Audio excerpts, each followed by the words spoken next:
कई वर्षों तक बार बार कहा गया कि उत्तर कोरिया जल्द ही गिरने वाला है। इसके पीछे एक वजह है कि बहुत से लोग इस पर विश्वास करते थे। 1994 में किम इल सुंग, जो उत्तर कोरिया के संस्थापक और पहले नेता थे, उनका निधन हो गया। उनकी जगह उनके बेटे किम जोंग इल ने ली। लेकिन उस समय देश की स्थिति बहुत कठिन थी। सोवियत संघ, जो लंबे समय तक उत्तर कोरिया का महत्वपूर्ण समर्थक रहा था, वह गिर चुका था। अर्थव्यवस्था कमजोर हो गई। 1990 के दशक में गंभीर खाद्य संकट और अकाल भी आया। इसी वजह से संयुक्त राज्य अमेरिका के खुफिया विश्लेषकों ने भी ये अध्ययन किया कि उत्तर कोरियाई सरकार सत्ता में और कितने समय तक टिक सकती है। 1990 के दशक के अंत में कुछ आकलन थे, जिनमें कहा गया था कि अगर उसकी अर्थव्यवस्था और राजनीतिक समस्याएं लगातार बिगड़ती रहीं, तो यह व्यवस्था गिर सकती है। लेकिन उत्तर कोरिया के सामने एक और बड़ी समस्या थी, जो खाने या पैसे से जुड़ी नहीं थी, और वो थी दक्षिण कोरिया। ये समझने के लिए कि ऐसा क्यों है, हमें पहले ये देखना होगा कि दो कोरिया कैसे बने। बहुत लंबे समय तक केवल एक ही कोरिया था। उनका प्रायद्वीप एक ही थी और उनके इतिहास का भी बड़ा हिस्सा एक ही था, और इसके अलावा उनकी मुख्य भाषा भी एक ही थी। लेकिन 1910 में जापान ने कोरिया पर कब्जा कर लिया। कोरिया जापान के अधीन रहा जब तक कि 1945 में द्वितीय विश्व युद्ध समाप्त नहीं हो गया। जापान की हार के बाद कोरियाई प्रायद्वीप विभाजित हो गया। सोवियत संघ उत्तर में आया, जबकि संयुक्त राज्य अमेरिका दक्षिण में था। शुरू में दो स्थायी देशों को बनाने की कोई योजना नहीं थी, लेकिन जल्दी ही शीत युद्ध शुरू हो गया। संयुक्त राज्य अमेरिका और सोवियत संघ एक दूसरे के विरोधी थे, इसलिए उन्होंने कोरिया के दोनों हिस्सों में अलग-अलग सरकारों का समर्थन किया। 1948 में दो अलग-अलग राज्य बने। उत्तर में किम इल सुंग के नेतृत्व में कोरिया जनवादी लोकतांत्रिक गणराज्य या उत्तर कोरिया बना। दक्षिण में रिपब्लिक ऑफ कोरिया या दक्षिण कोरिया बना। लेकिन दोनों सरकारें मानती थीं कि प्रायद्वीप को फिर से एक कोरिया बनना चाहिए। लेकिन दोनों ही चाहते थे कि उनकी अपनी सरकार पूरे कोरिया पर शासन करे। 1950 में उत्तर कोरिया ने सैन्य बल का उपयोग करके दक्षिण कोरिया पर कब्जा करने की कोशिश की। यहीं से कोरियाई युद्ध शुरू हुआ। 3 साल तक जबरदस्त लड़ाई चली। संयुक्त राज्य अमेरिका और अन्य संयुक्त राष्ट्र बलों ने दक्षिण कोरिया का समर्थन किया। वहीं चीन ने उत्तर कोरिया का समर्थन किया। सोवियत संघ ने भी उत्तर को मदद की। 1953 में एक युद्ध विराम के बाद बड़ी लड़ाई रुक गई। युद्ध विराम एक समझौता है जिससे गोलीबारी रोक दी जाती है, लेकिन यह स्थायी शांति समझौता नहीं है। इसी वजह से आज तक तकनीकी रूप से कोरियाई युद्ध एक अंतिम शांति समझौते के साथ समाप्त नहीं हुआ है, और युद्ध के बाद प्रायद्वीप विभाजित ही रहा। उत्तर में उत्तर कोरिया, दक्षिण में दक्षिण कोरिया। आने वाले दशकों में दोनों पक्षों ने फिर भी पुनः एकीकरण की संभावना पर चर्चा की। उत्तर और दक्षिण का फिर से एक कोरिया बनना, ये खासकर उत्तर कोरिया के लिए बहुत महत्वपूर्ण है। उसके पुराने संविधान में कोरिया को फिर से एक करने का लक्ष्य साफ साफ लिखा था। लेकिन समय के साथ एक बड़ी समस्या आ गई। दोनों कोरिया एक दूसरे से बहुत अलग हो गए। दक्षिण कोरिया धीरे धीरे अमीर होता गया। इसके कंपनियां बड़ी हो गईं, इंफ्रास्ट्रक्चर बेहतर हो गया। ये एशिया की सबसे बड़ी अर्थव्यवस्थाओं में से एक बन गया। दक्षिण कोरिया में लोकतंत्र भी आ गया। वहीं दूसरी ओर उत्तर कोरिया में व्यवस्था सख्त रही और देश गरीब ही रहा। सरकार लोगों की जिंदगी के बड़े हिस्से को नियंत्रित करती है, यहां तक कि मीडिया और देश में आने वाली जानकारी भी। जैसे जैसे दोनों देशों के बीच फासला बढ़ता गया, एक सवाल का जवाब देना और भी मुश्किल होता गया। अगर उत्तर और दक्षिण कोरिया फिर से एक हो जाएं, तो दोनों में से कौन सी व्यवस्था ज्यादा टिकेगी? दक्षिण कोरिया की अर्थव्यवस्था और आबादी अब बहुत आगे निकल चुकी है, इसलिए उत्तर कोरियाई नेतृत्व के लिए पुनः एकीकरण बड़ा खतरा है। अगर एकीकरण दक्षिण कोरिया की व्यवस्था के तहत होता है, तो मौजूदा उत्तर कोरियाई सरकार खत्म हो जाएगी। इसका मतलब है कि उत्तर कोरिया का पुराना लक्ष्य, पुनः एकीकरण, अब उसके अपने अस्तित्व के लिए खतरा बन सकता है। लेकिन हालात मुश्किल होने के बावजूद उत्तर कोरिया नहीं ढहा। किम जोंग इल का 2011 में निधन हो गया। उनकी जगह उनके बेटे किम जोंग उन ने ली। किम जोंग उन उस समय काफी युवा थे और एक नेता के तौर पर उनका अनुभव भी बहुत कम था जब उन्होंने सबसे ऊंचा पद संभाला। इसलिए फिर से ये सवाल उठने लगा कि क्या वो सरकार को संभाल पाएंगे। लेकिन वो सत्ता में बने रहे। उनके नेतृत्व में उत्तर कोरिया के परमाणु हथियार और मिसाइल कार्यक्रम भी और बढ़ गए। इसके बाद 2020 में एक और बड़ी चुनौती सामने आई, जब कोविड-19 फैला। उत्तर कोरिया ने खुद को लगभग पूरी तरह से बाहरी दुनिया से अलग कर लिया। उसने अपनी सीमाओं की कड़ी निगरानी की और उसका एक बड़ा हिस्सा, खासकर खाद्य व्यापार, ठप हो गया। खाद्य और अन्य उत्पादों का आना और भी मुश्किल हो गया। लेकिन फिर भी सरकार नहीं गिरी और जैसे जैसे उत्तर कोरिया हर संकट से गुजरता गया, किम जोंग उन ने खुद उस सोच को बदलना शुरू किया कि उत्तर कोरिया को क्यों बने रहना चाहिए। सबसे बड़ा बदलाव 2024 में साफ तौर पर दिखने लगा। किम जोंग उन ने कहा कि दक्षिण कोरिया को अब उसी एक राष्ट्र के हिस्से के रूप में नहीं देखना चाहिए जिसे एक दिन फिर से मिलाया जाएगा। इसके बजाय उन्होंने दोनों पक्षों के संबंधों को दो अलग-अलग और विरोधी राज्यों के संबंध के रूप में बताया। उत्तर कोरिया ने भी उन कुछ सरकारी संगठनों और प्रतीकों को हटाना शुरू कर दिया है जो पुनर्मिलन से जुड़े हुए हैं और 2026 में यह बदलाव और भी स्पष्ट हो गया। मई 2026 में आई संशोधित संविधान में पुराने प्रावधानों को हटा दिया गया, जिसमें कहा गया था कि उत्तर कोरिया का लक्ष्य पुनर्मिलन है। देश के क्षेत्र की नई व्याख्या भी जोड़ी गई।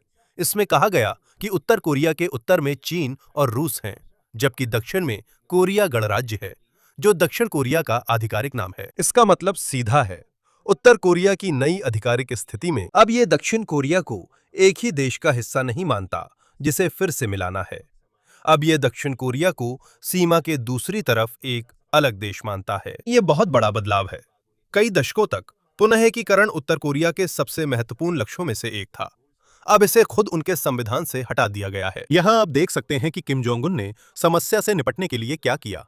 वह जानते हैं कि दक्षिण कोरिया अब ज्यादा ताकतवर और अमीर है, इसलिए एकजुट कोरिया पर किसे शासन करना चाहिए, यह जोर देने के बजाय उन्होंने उत्तर और दक्षिण कोरिया को दो अलग-अलग देशों के रूप में मानने का फैसला किया। लेकिन संविधान में बदलाव तो एक लंबी कहानी का सिर्फ अंत है। यह समझने के लिए कि उत्तर कोरिया उन समस्याओं से कैसे बचा रहा जिनके बारे में उम्मीद थी कि वे उसे गिरा देंगी, हमें देखना होगा कि किम जोंग उन ने देश के अंदर क्या किया और उत्तर कोरिया की स्थिति बाहर कैसे बदली। सत्ता में बने रहने के लिए उत्तर कोरिया को सिर्फ एक समस्या ही नहीं, बल्कि कई समस्याओं को पार करना पड़ा। इसकी सरकार को गिराने के लिए चार बड़े खतरे थे। पहला खतरा था संयुक्त राज्य अमेरिका के खिलाफ युद्ध की संभावना। जब 1991 में सोवियत संघ का पतन हुआ, उत्तर कोरिया का सबसे बड़ा समर्थक सोवियत संघ खत्म हो गया। ये प्योंगयांग के लिए बहुत बड़ी समस्या थी। उत्तर कोरिया और संयुक्त राज्य अमेरिका, दक्षिण कोरिया और जापान के बीच लंबे समय से तनाव है। 1968 में उत्तर कोरिया ने यूएसएस पुएब्लो, एक अमेरिकी खुफिया जहाज को पकड़ लिया था। एक क्रू मेंबर की मौत हो गई और 80 से ज्यादा अमेरिकियों को लगभग 11 महीने तक बंधक बनाकर रखा गया। 1969 में उत्तर कोरिया ने एक अमेरिकी नौसेना के टोही विमान को मार गिराया। उसमें सवार सभी 31 लोग मारे गए।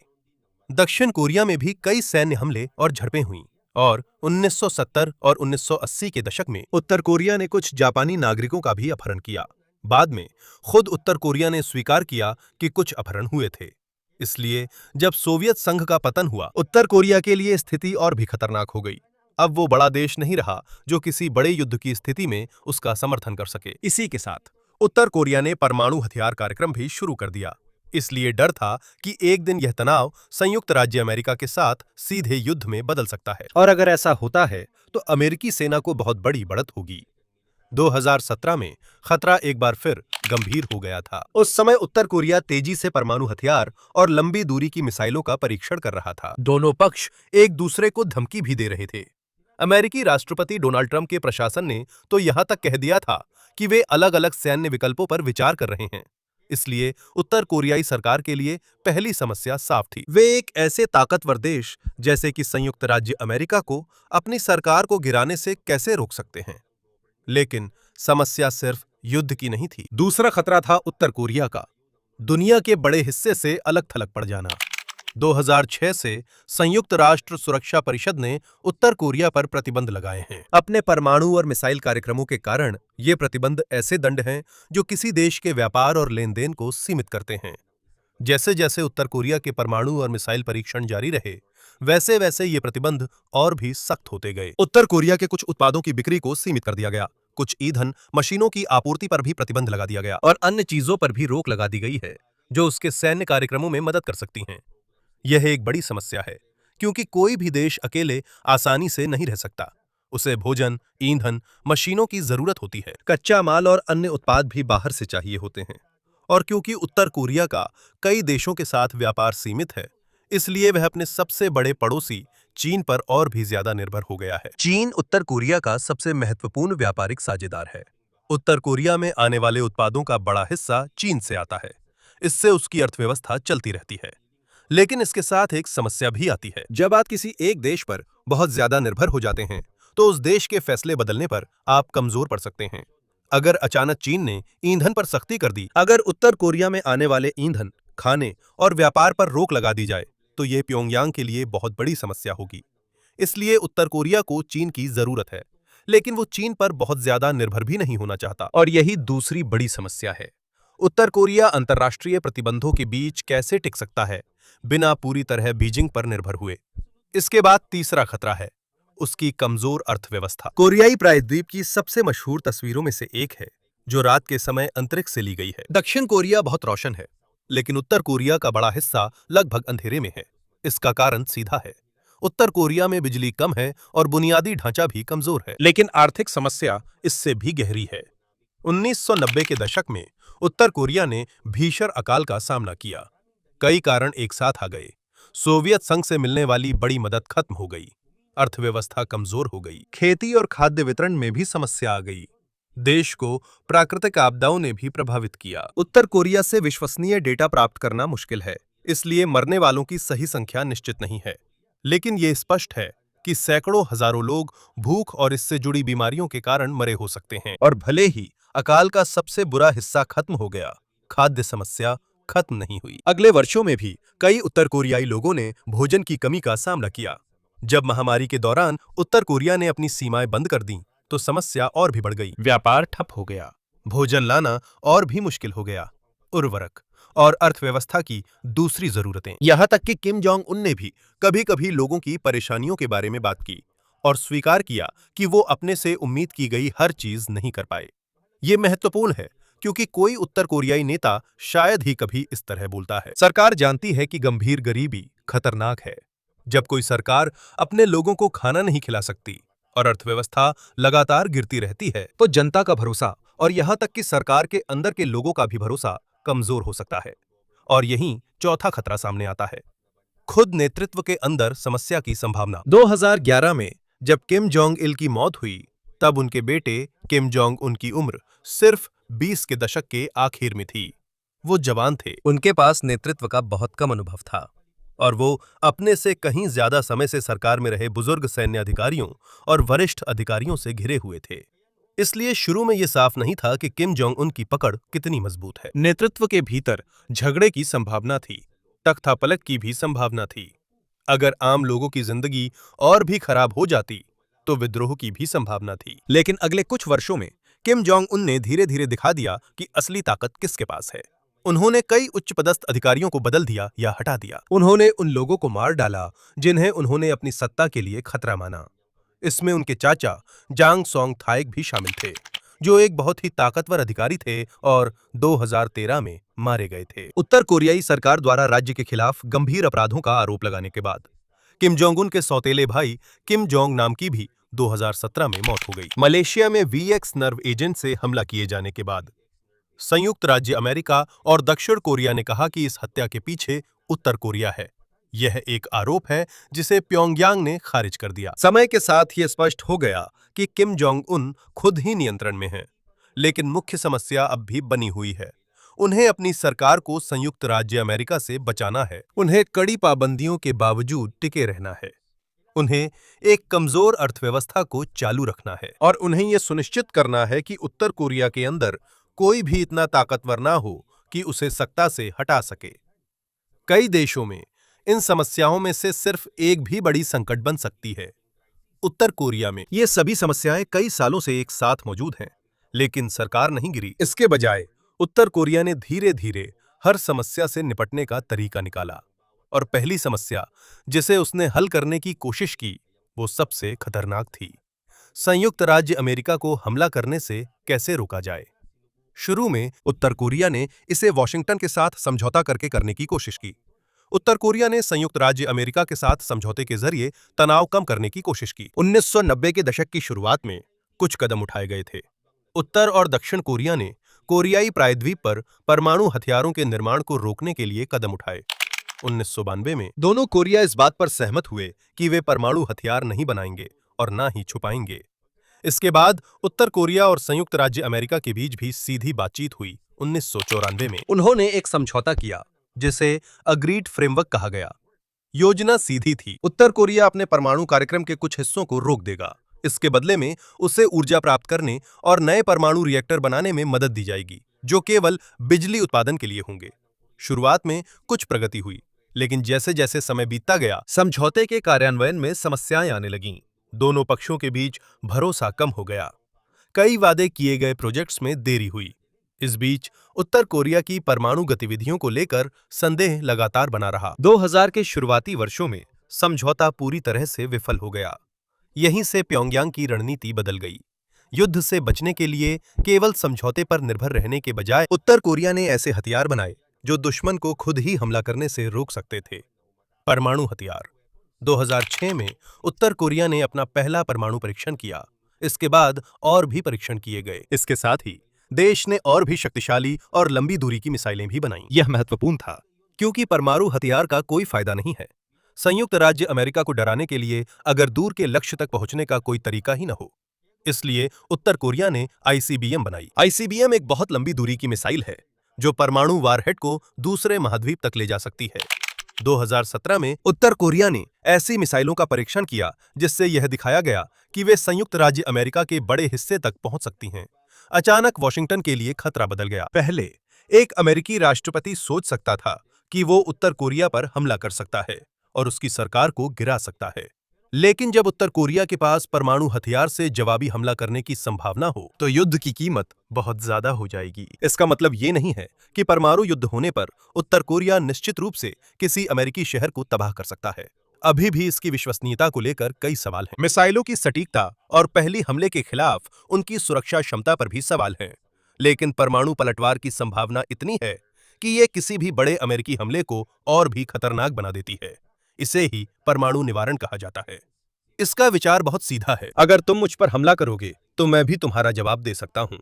और उत्तर कोरिया के लिए यह बहुत बड़ी सुरक्षा है। इससे युद्ध को असंभव नहीं बनाया गया, लेकिन इसने संयुक्त राज्य अमेरिका के लिए उत्तर कोरियाई सरकार को सीधे गिराने की कोशिश को बहुत महंगा और बेहद खतरनाक बना दिया है। इसके बाद एक और चीज हुई जो पहले सोचना भी मुश्किल था। 2018 में किम जोंग उन ने व्यक्तिगत रूप से अमेरिकी राष्ट्रपति डोनाल्ड ट्रंप से सिंगापुर में मुलाकात की। ये पहली बार था जब किसी मौजूदा अमेरिकी राष्ट्रपति और उत्तर कोरिया के नेता की मुलाकात हुई थी। इसके बाद और भी मुलाकातें हुईं। इससे परमाणु समस्या का समाधान नहीं हुआ।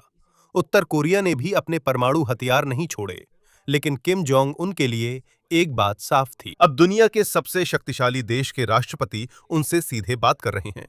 और ये उत्तर कोरिया की एक और समस्या चीन में भी मददगार साबित हुआ। उत्तर कोरिया को लंबे समय से चीन की जरूरत रही है, व्यापार, ईंधन और अन्य उत्पादों के लिए। लेकिन प्योंगयांग नहीं चाहता कि सिर्फ चीन ही उसका एकमात्र सहारा हो। इसलिए अमेरिका के साथ सीधा संबंध बनना उसके लिए बहुत बड़ी बात थी। लेकिन सबसे बड़ा बदलाव तब आया जब 2022 में रूस ने यूक्रेन पर हमला किया। जैसे जैसे युद्ध लंबा चलता गया, रूस को बहुत बड़ी मात्रा में तोप के गोले, मिसाइलें और अन्य सैन्य आपूर्ति की जरूरत पड़ी। और उत्तर कोरिया के पास ऐसे बहुत सारे हथियार हैं। यहीं पर रूस के लिए वो देश फायदेमंद साबित हुआ, जिससे दुनिया के ज्यादातर देश लंबे समय से दूरी बनाकर रखते थे। मॉस्को और प्योंगयांग के बीच सैन्य सहयोग बढ़ गया। उत्तर कोरिया ने रूस को दसियों लाख तोप के गोले और बैलिस्टिक मिसाइलें भेजीं। इसने हजारों सैनिक भी भेजे ताकि रूसी सेना की मदद की जा सके। 2026 के आते आते दोनों देशों के बीच सैन्य सहयोग और भी गहरा होता गया। इसके बदले में रूस उत्तर कोरिया के और करीब आ गया। 2020 में रूसी राष्ट्रपति व्लादिमीर पुतिन प्योंगयांग गए। रूस और उत्तर कोरिया ने एक नई रणनीतिक साझेदारी समझौते पर हस्ताक्षर किए, जिसमें आपसी रक्षा की प्रतिबद्धता थी। किम जोंग उन के लिए यह एक बड़ा बदलाव है।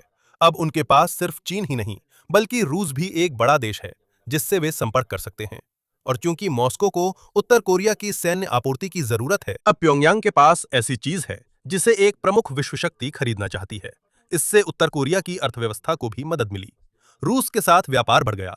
देश को पैसे, ईंधन, खाना और अन्य जरूरी चीजों का नया स्रोत मिल गया। इसके साथ ही चीन के साथ व्यापार भी महत्वपूर्ण बना रहा। इसका मतलब ये नहीं है कि पूरा उत्तर कोरिया अचानक अमीर हो गया है। देश बहुत बंद है, इसलिए सटीक आर्थिक आंकड़े प्राप्त करना मुश्किल है। कई उत्तर कोरियाई लोग अभी भी गरीब हैं और खाद्य सुरक्षा की समस्या बनी हुई है। लेकिन सरकार की स्थिति उस समय की तुलना में बेहतर है, जब महामारी के दौरान देश लगभग पूरी तरह से अलग-थलग पड़ गया था। और ये बदलाव उत्तर कोरिया की राजधानी प्योंगयांग में देखा जा सकता है। नए अपार्टमेंट्स, सड़कों और सार्वजनिक इमारतों का निर्माण लगातार जारी है। अब पहले की तुलना में स्मार्टफोन और उपभोक्ता वस्तुएं अधिक हैं। लेकिन यह याद रखना जरूरी है कि यह सभी उत्तर कोरियाई लोगों की जिंदगी को नहीं दर्शाता। सरकार प्योंगयांग को प्राथमिकता देती है, क्योंकि यहाँ राजनीतिक और सैन्य अभिजात वर्ग का बड़ा हिस्सा रहता है, और ये किम जोंग उन के लिए बहुत मायने रखता है।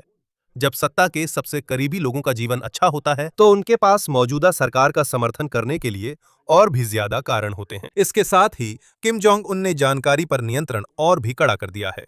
विदेशी फिल्में, टीवी शो या अन्य मीडिया जो सरकार के नियंत्रण में नहीं है, उन्हें देखने या फैलाने पर सख्त सजा दी जाती है। यह इसलिए महत्वपूर्ण है क्योंकि उत्तर कोरियाई सरकार नहीं चाहती कि लोग आसानी से देख सकें कि उनकी जिंदगी और दक्षिण कोरिया की जिंदगी में कितना बड़ा फर्क है। और यहीं पर वापस आता है वो सबसे गहरा मुद्दा, जिसके बारे में हमने पहले बात की थी, पुनः एकीकरण। कई दशकों से उत्तर कोरिया कहता आ रहा है कि एक दिन उत्तर और दक्षिण कोरिया को फिर से एक देश बनना चाहिए। लेकिन जैसे जैसे दक्षिण कोरिया अमीर और मजबूत होता जा रहा है, ये प्योंगयांग के लिए और भी बड़ी समस्या बनती जा रही है। अगर दोनों कोरिया को एक साथ मिला दिया जाए तो दक्षिण कोरिया की आबादी ज्यादा होगी, उसकी अर्थव्यवस्था भी बहुत ज्यादा बड़ी है और उसकी अंतर्राष्ट्रीय संबंध भी ज्यादा मजबूत हैं। इसलिए यह समझाना बहुत मुश्किल है कि एकजुट कोरिया में उत्तर कोरियाई सिस्टम को क्यों नेतृत्व करना चाहिए। किम जोंग उन ने जो किया वो सीधा था, लेकिन बहुत बड़ा बदलाव था। उन्होंने पुराना लक्ष्य हटा दिया। 2024 में उन्होंने कहा कि अब दक्षिण कोरिया को एक अलग और शत्रुतापूर्ण राज्य के रूप में देखा जाना चाहिए। उत्तर कोरिया के कुछ संगठनों को भी भंग कर दिया गया जो पुनः एकीकरण के लिए बनाए गए थे, और संविधान में भी बदलाव किया गया ताकि उत्तर कोरिया को उस पुराने विचार से दूर किया जा सके कि उत्तर और दक्षिण केवल एक ही देश हैं। सीधे शब्दों में कहें तो अब उत्तर कोरिया को यह साबित करने की जरूरत नहीं है कि उसे ही पूरे कोरियाई प्रायद्वीप पर शासन करना चाहिए। नया संदेश ये है कि उत्तर कोरिया खुद एक स्वतंत्र देश है, दक्षिण कोरिया एक अलग देश है। ये किम जोंग उन की सरकार के अस्तित्व के लिए बहुत बड़ी बात है, क्योंकि अगर दोनों कोरिया हमेशा के लिए अलग हो जाते हैं तो प्योंगयांग को अब ये जवाब देने की जरूरत नहीं रहेगी कि वो प्रायद्वीप को अपने सिस्टम के तहत एकजुट क्यों नहीं कर पाया। अब इसके पास बने रहने का एक और कारण है, इसका खुद का सरकार है, खुद की सेना है, परमाणु हथियार हैं, इसका चीन और रूस से संबंध है, और भले ही उस पर प्रतिबंध लगे हैं, इसने अपनी अर्थव्यवस्था को जिंदा रखने के तरीके ढूंढ लिए हैं। इसलिए आज का उत्तर कोरिया उस देश से बहुत अलग है जिसके 1990 के दशक में गिरने की उम्मीद थी। लेकिन इसका मतलब ये नहीं है कि अब ये सभी समस्याओं से सुरक्षित है। बहुत से उत्तर कोरियाई लोगों के लिए जिंदगी अब भी बहुत कठिन है। दक्षिण कोरिया की तुलना में इसकी अर्थव्यवस्था अब भी कमजोर है। ये अब भी चीन और रूस पर बहुत हद तक निर्भर है, और देश के पैसे और संसाधनों का बहुत बड़ा हिस्सा सेना और परमाणु कार्यक्रम में चला जाता है। एक और समस्या है, उत्तर कोरिया की व्यवस्था एक ही शासक परिवार के इर्द गिर्द केंद्रित है। किम इल सुंग से सत्ता किम जोंग इल के पास गई, उसके बाद किम जोंग उन के पास। एक ही परिवार की 3 पीढ़ियों ने देश पर शासन किया है, और बाकी तानाशाही सरकारों की तरह हमेशा बड़ा सवाल रहता है कि अगली बार नेतृत्व परिवर्तन होने पर क्या होगा। इसलिए हम ये नहीं कह सकते कि उत्तर कोरिया का पतन असंभव है। कोई भी सरकार हमेशा के लिए जीवित रहने की गारंटी नहीं देती, लेकिन एक बात साफ है, कई बार उम्मीद की गई कि उत्तर कोरियाई सरकार खत्म हो जाएगी। सोवियत संघ खत्म हो गया, उसने भीषण अकाल का सामना किया, उस पर कड़े प्रतिबंध भी लगे। महामारी के दौरान इसने खुद को लगभग पूरी तरह बंद कर लिया। इसका संयुक्त राज्य अमेरिका के साथ तनाव भी रहा, और कई बार नेतृत्व भी बदला गया, लेकिन फिर भी वही राजनीतिक व्यवस्था बनी रही। और ऐसा इसलिए नहीं हुआ क्योंकि उत्तर कोरिया की समस्याएं खत्म हो गईं। ऐसा इसलिए हुआ क्योंकि नेतृत्व ने बार बार बचे रहने का तरीका बदला। इसने परमाणु हथियारों का इस्तेमाल किया ताकि उस पर हमला करना और भी खतरनाक हो जाए। इसने बड़ी शक्तियों की प्रतिस्पर्धा का फायदा उठाया ताकि वो सिर्फ चीन पर ही निर्भर न रहे। इसने सैन्य उद्योग का इस्तेमाल किया ताकि उसके पास रूस को देने के लिए जरूरी चीजें हों। और जब एकीकरण का पुराना सपना समस्या बन गया तो इसने अपना आधिकारिक लक्ष्य पूरी तरह बदल दिया। इसलिए अब सबसे महत्वपूर्ण सवाल ये नहीं है कि उत्तर कोरिया अभी तक क्यों नहीं गिरा, इससे भी ज्यादा जरूरी सवाल ये है कि इन सारे बदलावों के बाद किस तरह का उत्तर कोरिया बन रहा है। क्योंकि जिस देश को कभी कमजोर और खत्म होने के कगार पर माना जाता था, उसके पास अब परमाणु हथियार है, रूस के साथ उसके रिश्ते गहरे हो रहे हैं, चीन के साथ महत्वपूर्ण संबंध है, और एक ऐसी सरकार है जो अब ये नहीं कहती कि उसकी सत्ता अस्थायी है। पहले कोरियाई प्रायद्वीप में ऐसा नहीं था। अभी के लिए उत्तर कोरिया अब एक संयुक्त कोरिया का हिस्सा बनने की तैयारी नहीं कर रहा है। वो उत्तर कोरिया के रूप में ही बने रहने की तैयारी कर रहा है।